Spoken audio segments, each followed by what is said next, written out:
بعض اوقات ایک معمولی عمل دل کی خاص کیفیت یا خاص حالات کی وجہ سے اللہ تعالیٰ کے ہاں بڑی مقبولیت حاصل کر لیتا ہے اور اس کا کرنے والا اسی پر بخش دیا جاتا ہے۔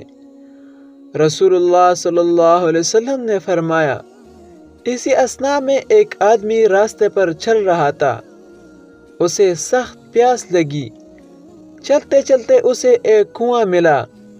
وہ اس کے اندر اترا اور پانی پی کر باہر نکل آیا۔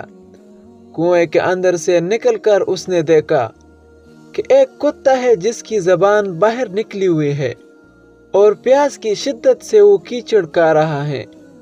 اس آدمی نے دل میں کہا کہ اس کتے کو بھی پیاس ایسی ہی تکلیف دے رہی ہے جیسے مجھے دے رہی تھی، اور وہ اس کتے پر رحم کھا کر پھر اس کنویں میں اترا اور اپنے چمڑے کے موزے میں پانی بھر کر اس نے اس کو اپنے منہ میں تھاما اور کنویں سے باہر نکل آیا اور اس کتے کو پانی پلایا۔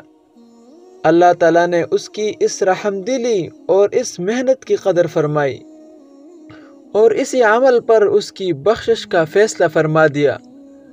بعض صحابہ نے حضور صلی اللہ علیہ وسلم سے یہ واقعہ سن کر دریافت کیا، یا رسول اللہ، کیا جانوروں کی تکلیف دور کرنے میں بھی ہمارے لیے اجر و ثواب ہے؟ آپ نے فرمایا، ہاں، ہر زندہ اور تھر جگر رکھنے والا جانور کی تکلیف دور کرنے میں ثواب ہے۔ اس سے یہ بات معلوم ہو گئی کہ جنت میں جانے کے لیے صرف اعمال کافی نہیں بلکہ اللہ تعالیٰ کی رحمت کا ہونا ضروری ہے۔ اگر کسی کے ساتھ اللہ تعالیٰ کی رحمت نہ ہوگی تو وہ جنت نہیں جا سکتا۔ اللہ تعالیٰ دلوں کے رازوں کو جاننے والی ذات ہے۔